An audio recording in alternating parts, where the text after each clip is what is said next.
हमारा रेशियो है 60। दोबारा क्वेश्चन बोलो। ये इनवर्स और रनर का परसेंटेज हम यूज करते हैं 60-40 का।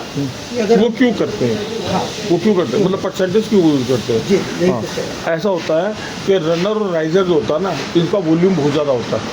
ठीक है, इनका जैसे ये होगा, तो जैसे ये है पार्टी है, तो इसका जितना ज़्यादा वॉल्यूम होगा उतना इसका सरफेस ऑक्सीडेशन होगा। ठीक है, जितना इसका वॉल्यूम होगा ना उतना इसका सरफेस ऑक्सीडेशन। सरफेस ऑक्सीडेशन का मतलब है कि मेटल जो है ना ऑक्साइड फॉर्म में चेंज हो गया। ठीक है, जितना ज़्यादा वॉल्यूम होगा, अब इसको जब हम डालेंगे मेटल के अंदर डालेंगे तो ऑक्साइड जनरेट होगा और कुछ इम्प्योरिटियाँ भी जनरेट होंगी। तो उसको डाइल्यूट करने के लिए, उसको ब्लेंडिंग कहते हैं, ब्लेंडिंग मेथड। तो उसको डाइल्यूट करने के लिए या उसको ब्लेंडिंग करने के लिए हमको फ्रेश इनगट डालनी पड़ती है, जिससे कि उसका असर रिड्यूस हो जाए, ख़त्म नहीं होता, रिड्यूस हो जाए। अब जैसे एक किसी कंपनी के अंदर मैंने एक लेक्चर दिया था, तो उसमें मैंने बोला था कि मैंने आप तुम्हें 100 किलो माल दिया है और हमने कास्टिंग करनी है 1 किलो की, तो कितनी कास्टिंग होगी बताओ, कितनी कास्टिंग होगी? 100 कास्टिंग हुई ना, और 100 की 100 रिजेक्ट हो गई। ठीक है, 100 की 100 रिजेक्ट हो गई। तो हमने क्या करा कि क्या करेंगे, हम दोबारा गलानी पड़ेगी, दोबारा गलानी पड़ेगी। तो हमने क्या कहा कि अब की बात जो है ना 99 किलो दिया, एक जो पीस था ना वो निकाल के अलग रख दिया, 99 किलो दिया। अब 99 किलो की कास्टिंग करी, तो 99 किलो की कास्टिंग करने पर 99 पीस बने, वो भी रिजेक्ट हो गए। ठीक है, फिर हमने जो है ना एक पीस रख लिया, फिर 98 किलो जो है ना दिया, 98 किलो की कास्टिंग करी, 98 किलो के अंदर जो है क्या कहते हैं, जो है वो भी रिजेक्ट हो गए। इससे 4-5 बार जो है ना रिजेक्ट हो गए, हम बार बार जो है ना उसकी कास्टिंग कर रहे हैं। तो जो पहली कास्टिंग है और जो 5वीं कास्टिंग है, वो दोनों की प्रॉपर्टी सेम होगी? नहीं होगी, हार्ड हो जाएगा। जो 5वां पार्ट होगा ना जो हमने अलग रखा है, वो हार्ड हो जाएगा। क्यों हो जाएगा?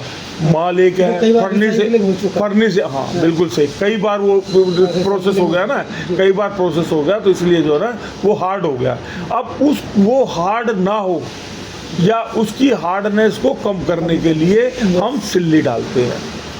आगे तो भैया, उसकी हार्डनेस को कम करने के लिए या उसकी हार्डनेस को रिड्यूस करने के लिए हम 60-40 का रेशियो बनाते हैं, जिससे कि उसकी जो ना हार्डनेस जो है ना जो हार्ड हो गया है वो हाँ, इसलिए रनर राइजर और फ्लैश के साथ में हम 60-40% का रेशियो बना के इसको बोलते हैं, इस प्रोसेस को बोलते हैं ब्लेंडिंग मेथड, कि हमने ब्लेंड कर दिया है। और बर्निंग लॉस भी कुछ कम हो जाता है। नहीं, बर्निंग लॉस तो अलग चीज़ हो गई, हम तो क्वालिटी की बात कर रहे हैं। वो तो अलग चीज़, वो प्रोसेस का हो गया, ये क्वालिटी का होगा। हम क्वालिटी की बात कर रहे हैं कि क्वालिटी, अगर हम जो है ये फ्रेश इनगट ना डालें और सिर्फ रनर राइजर को ही गलाते चले गलाते चले, तो जो मैंने अभी बताया ना आपको कास्टिंग, हाँ, तो हाँ मतलब जो मैंने तुम्हें कहानी सुनाई है, कहानी है एक तरीके से, जो कहानी सुनाई है ना, वो कहानी के हिसाब से 5वां पीस जो है ना होगा, 5वां हो या 6वां हो या 8वां पीस हो, वो हार्ड होता चला जाएगा।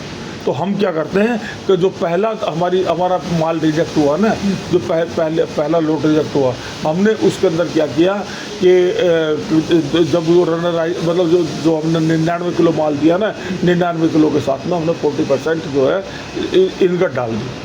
तो वो उसकी प्रॉपर्टी जो है ना पहले वाले की जैसी हो गई।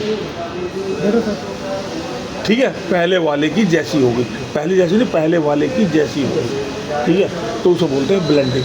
या तो पहले वाले में पहले स्टेप पे डालना पड़ेगा, या दूसरे पे डालना पड़ेगा, या तीसरे पे डालना पड़ेगा, डालना तो पड़ेगा। नहीं डालोगे तो वो हार्ड होता चला जाएगा।